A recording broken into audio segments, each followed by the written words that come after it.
Vamos a retomar entonces nuestro tema del nombramiento de oficiales en la iglesia.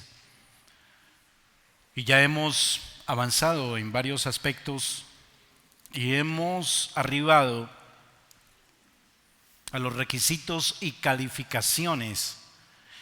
¿Cuáles son las calificaciones que deben tener aquellos que aplican para ser oficiales en la iglesia local? Hablábamos de dos clases de oficiales, ¿lo recuerda? Los oficiales que Dios ha designado, ha llamado y ha dotado con los dones necesarios para la edificación del cuerpo de Cristo, para la edificación de la iglesia. Y también hay otro grupo de oficiales que también reciben el llamado y reciben los dones necesarios para ser administradores de los aspectos temporales de la vida de la iglesia y especialmente actuar como ministros de misericordia. Entonces tenemos por un lado a los ancianos en primera instancia y luego los diáconos. Y tanto para los unos como para los otros, Dios ha dado en su palabra una instrucción respecto a esos requisitos o calificaciones que debe llenar cada uno. Hemos entrado en un análisis más cuidadoso de lo que el Señor nos ha dejado registrado en su palabra a través del apóstol Pablo en su carta pastoral a Timoteo, la primera carta de Timoteo, que es donde aparece de manera puntual, explícita, precisa, la referencia a los requisitos que deben llenar el primer grupo de oficiales que hemos llamado ancianos, obispos, pastores. Y volvamos entonces a recordar brevemente, solo para tomar el hilo de lo que dijimos hace 8 días, pues vamos a abrir la escritura en 1 Timoteo 3.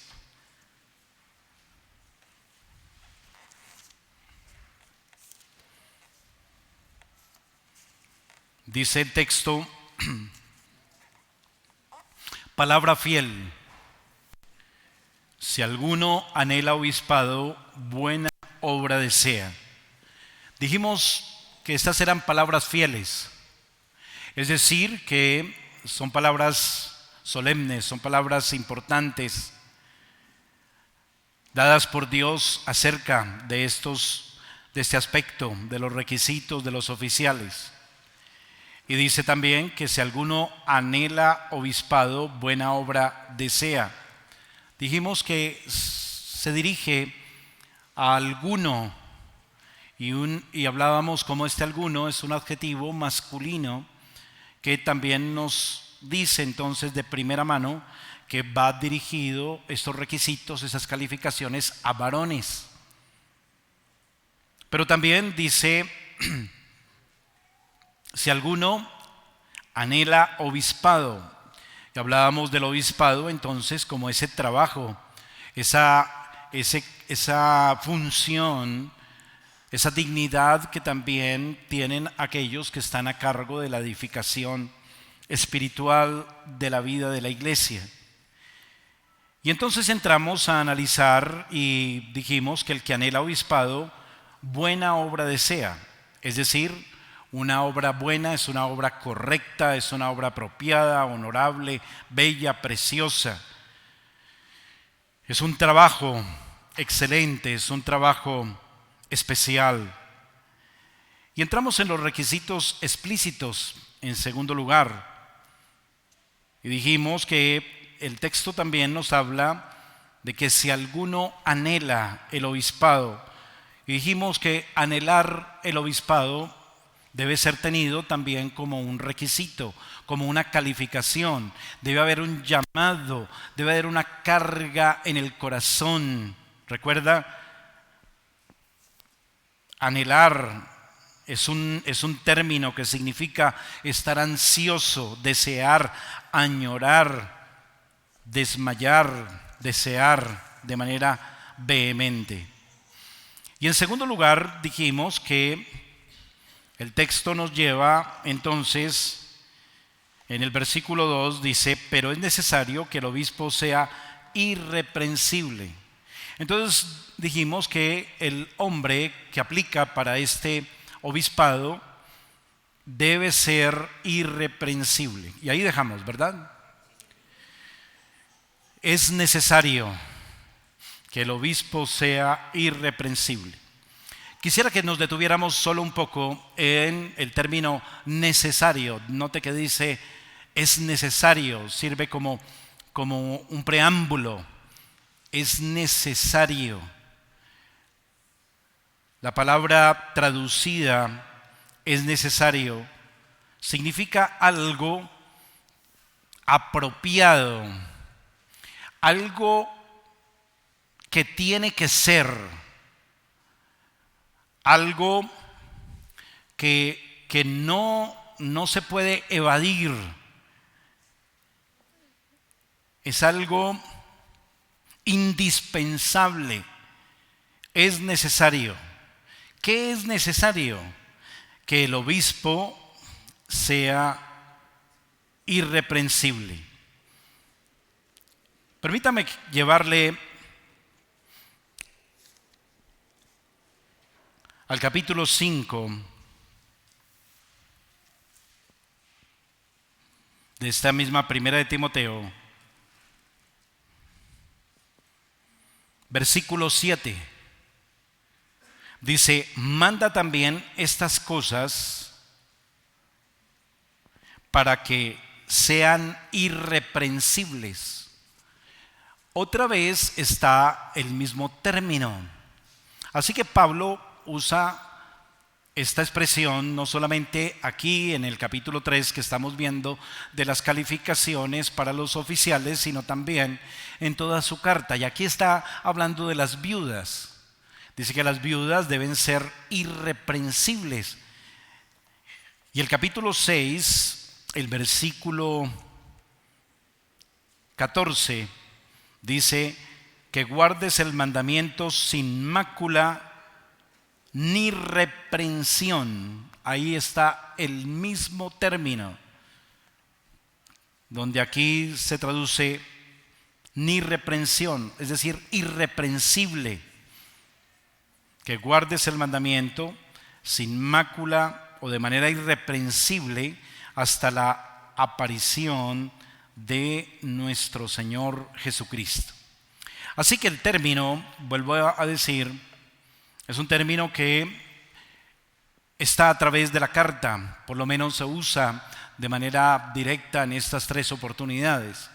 ¿Y qué significa? Bueno, cuando miramos el texto en el original, el término que se traduce como irreprensible es lo opuesto a agarrar, es lo opuesto a tomar, es lo opuesto a echar mano de.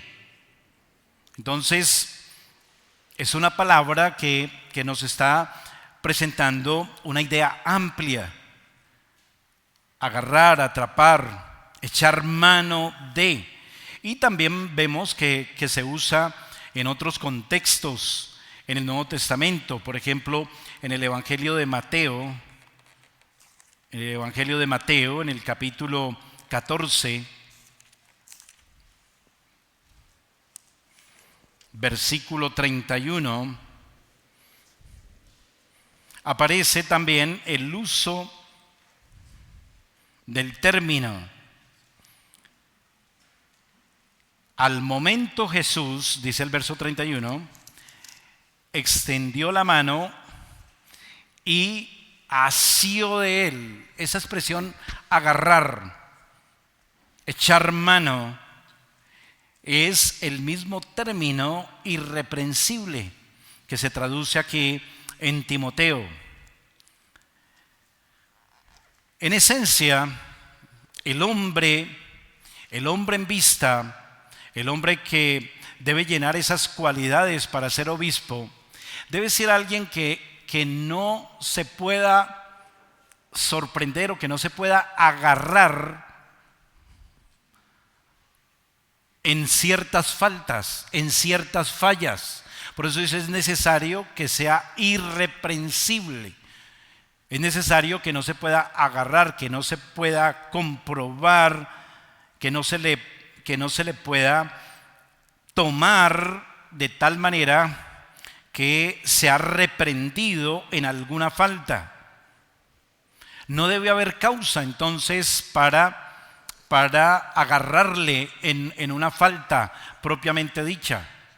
Y aquí entonces debemos ver que el término también nos está señalando a que es algo que debe ser muy objetivo. Me explico.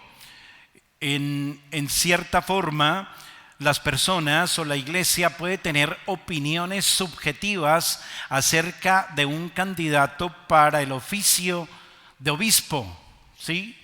Y subjetivamente o como una opinión personal, ¿sí? Puede algún hermano o algún grupo de hermanos decir, no, es que este hermano le falta conocimiento. ¿Sí? Entonces, como que lo podemos atrapar en ignorancia teológica. Me comunico. Entonces, no es irreprensible en ese sentido. Pero hay que analizar si esa opinión es solamente una percepción personal o es algo objetivo, algo que se puede comprobar, que realmente se puede agarrar la persona en esa falta.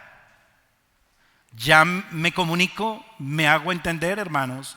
Entonces, esa es la idea, que no esté expuesto solo a una opinión, que no sea expuesto solamente a un parecer, sino que sea algo concreto, algo evidente, algo que merece ser entonces juzgado.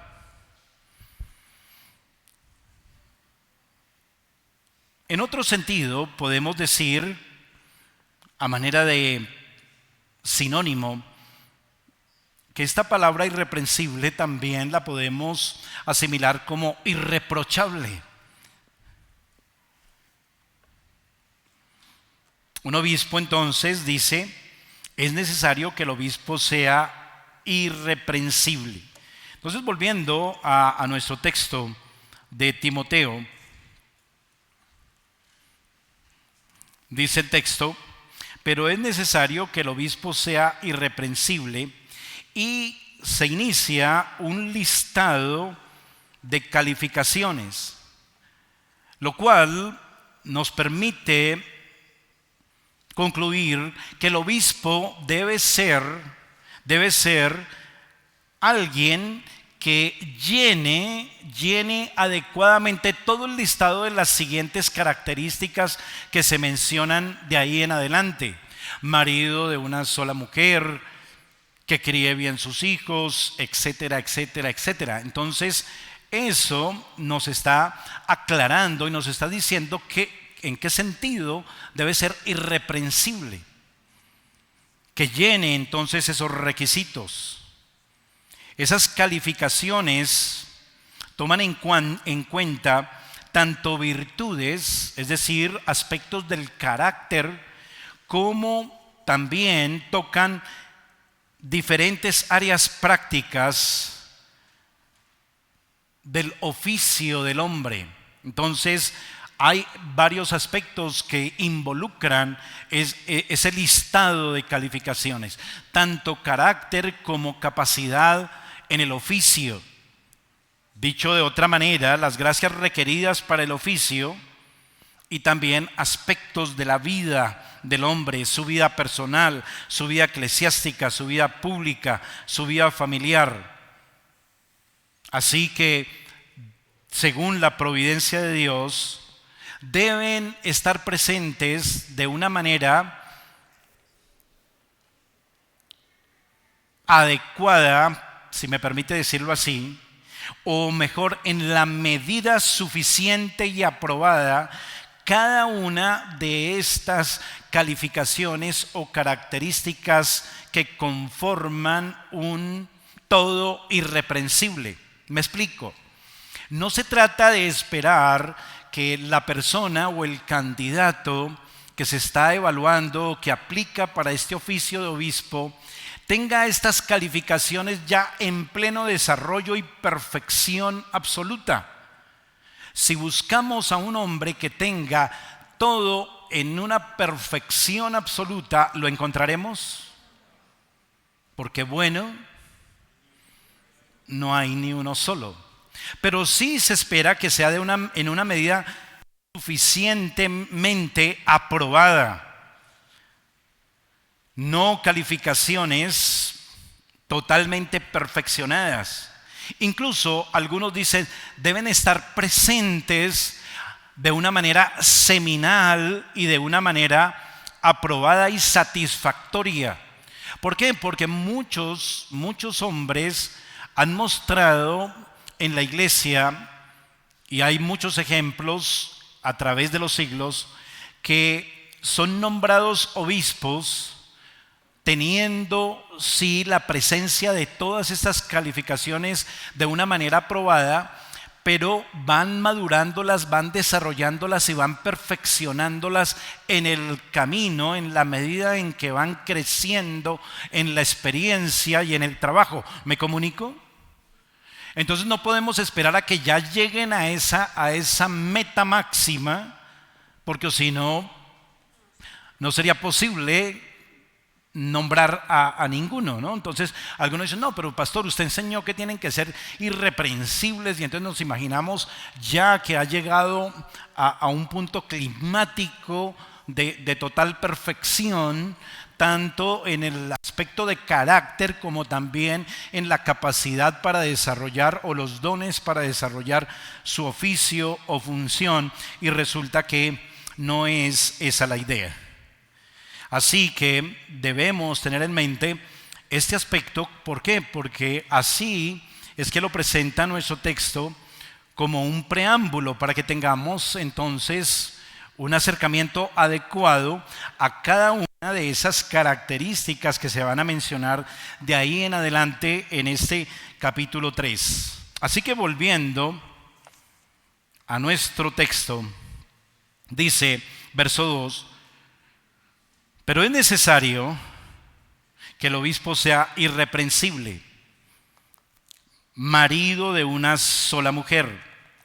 Entonces vendría el tercer aspecto a considerar. El segundo es, el hombre debe ser irreprensible. El tercero, el candidato debe ser marido de una sola mujer.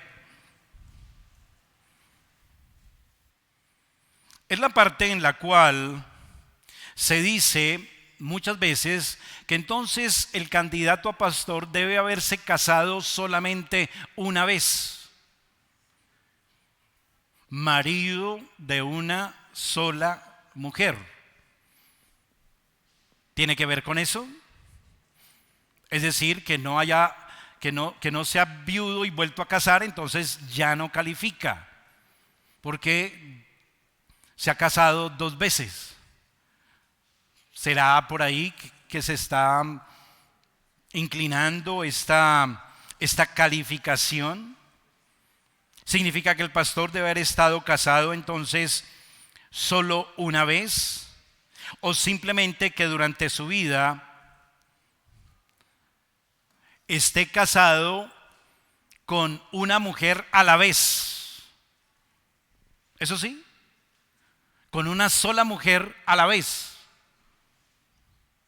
O sea, no puede estar casado con 2 mujeres a la vez. Eso sí es lo que está diciendo esta calificación. No que en toda su vida solamente esté casado una vez, sino que significa que el pastor debe haber estado casado solo con una mujer a la vez. Es decir, no es polígamo. No tiene varios hogares, no tiene varias esposas. No convive con más de una sola mujer. Dejará el hombre a su padre y a su madre y se unirá a su mujer, y serán una sola carne. Se unirá a su mujer y serán una sola carne. Esa es la naturaleza entonces del matrimonio. Y se espera entonces que este hombre en vista no esté teniendo esa convivencia, esa unidad, sino con una sola mujer. El requisito tiene que ver entonces con una relación de este tipo, es decir, con una sola mujer en el presente. ¿Por qué? Porque vuelvo al punto. No se trata de evaluar si fue viudo y se ha casado una, dos veces, pero se ha casado legítimamente. No, se trata en el presente de ser tomado en ese sentido específico, restringido. El obispo debe entonces guardar esa calificación. Se requiere a un hombre indiscutiblemente claro en esta relación de convivencia, de unión, conforme a las Sagradas Escrituras con una mujer. Y esto va de la mano con otros deberes domésticos que también se incluyen en la lista de calificaciones que tenemos aquí en este pasaje.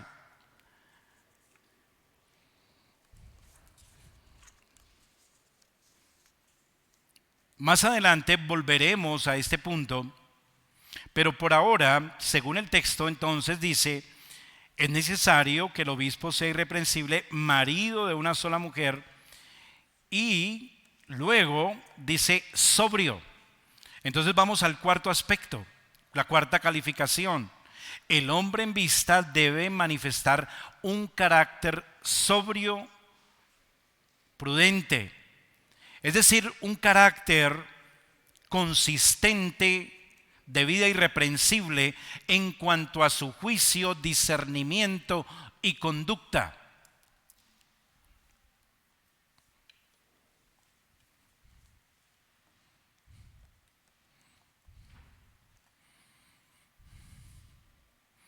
Si miramos primera de Timoteo, capítulo 3, versículo 11,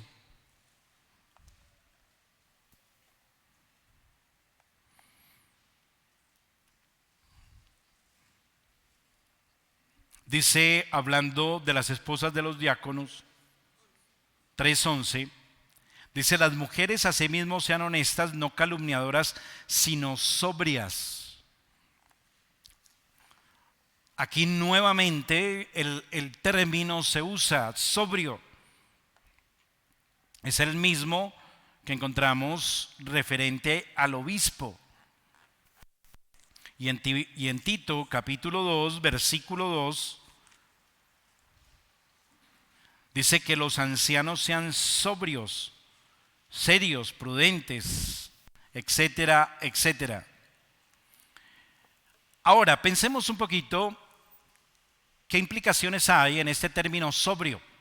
En el contexto del siglo I, en este contexto del apóstol Pablo y de su discípulo Timoteo, esta palabra, este término tenía un significado literal dirigido y relacionado con el uso de bebidas alcohólicas.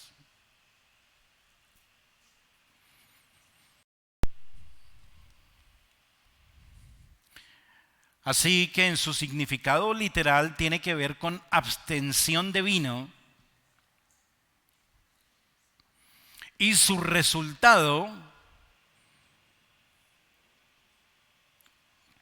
es decir, cuando hay abstención del uso de bebidas alcohólicas, la persona se mantiene sobria,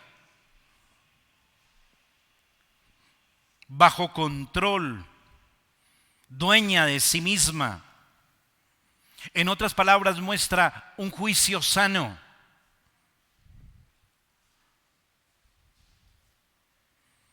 Ahora, ¿será que está limitándose esta calificación entonces al uso del vino para el caso del hombre que califica o que está aplicando para ser obispo en la iglesia? que no puede tomar vino? No, no es así. ¿Y por qué? Bueno, el uso del vino no es prohibido en el Nuevo Testamento. De hecho, sostenemos que el Señor Jesús usó vino cuando estableció e instituyó la Santa Cena, que se espera y es recomendable entonces también incluso que la iglesia cristiana use el vino en la celebración de la mesa del Señor. Pablo aconseja médicamente a Timoteo que use vino en lugar de agua. En 1 Timoteo 5:23 le dice que le aconseja usar vino por causa de sus maluqueras estomacales. Entonces, en ese tiempo, claro, el agua no era tan salubre, tan potable, y el vino resultaba ser más benéfico y bueno, otros aspectos. El punto es que no es, el uso del vino no es restringido, no es prohibido. La palabra sobrio significa entonces ser moderado en el sentido práctico de dominio propio y claridad de mente. El hombre debe ser sobrio, debe estar al control de sus emociones, de sus sentimientos, de sus apetitos, de sus afectos. Es decir, que nada gobierne e incline su corazón y su mente. Que nada sea lo que domine y determine su estado de ánimo, su voluntad, sus acciones. Entonces un hombre que no tiene control, típicamente hablando, de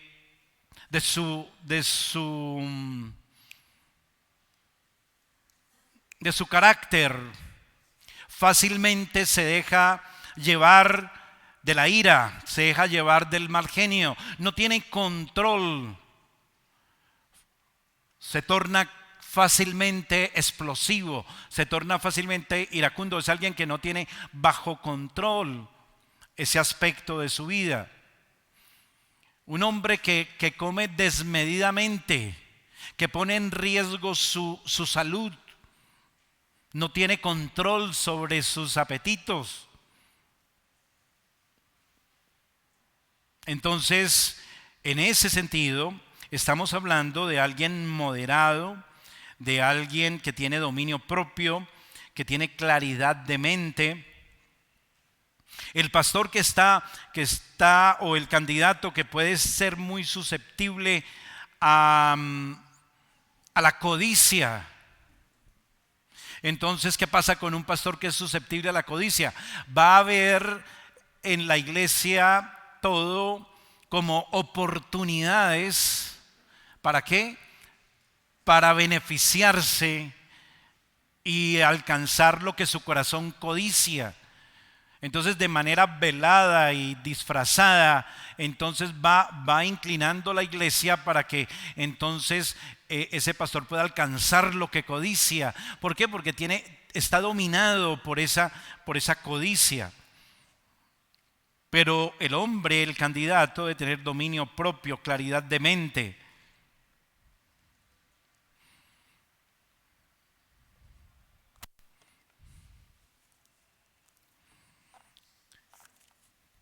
En nuestro texto, volviendo al capítulo 3,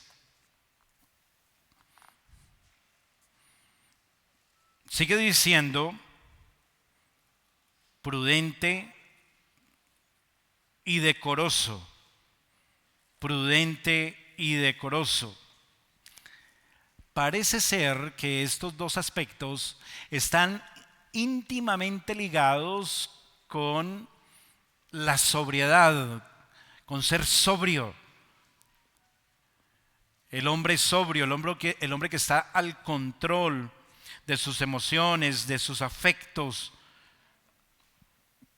de sus sentimientos, pasiones, apetitos, etcétera, es un hombre prudente.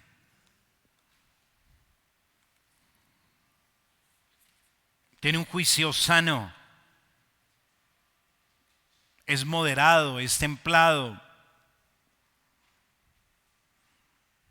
No actúa precipitadamente. Alguien controlado, disciplinado en su forma de pensar.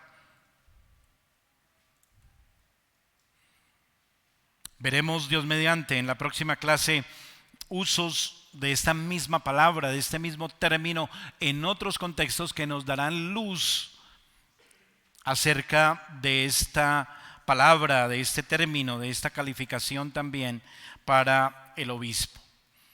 Y veremos también lo referente a decoroso y su relación y su conexión con ser sobrio. Así que por lo pronto, porque el tiempo nos ha alcanzado, vamos a dejar hasta aquí nuestra escuela dominical, hermanos y amigos. Oremos. Señor, gracias damos nuevamente por este primer tiempo en tu día, Padre, que nos permites para analizar, para estudiar esos temas prácticos en la vida de la iglesia local. Te rogamos, Señor, entonces quieras tú ayudarnos a discernirlos, ayudarnos entonces a atesorarlos para también tener un discernimiento adecuado en el reconocimiento de estos dones que tú levantas en tu iglesia, Señor, para que podamos con sabiduría poder reconocerlos, poder discernirlos. Te rogamos, Señor, gracia sobre gracia, en el nombre de Jesús. Amén y amén.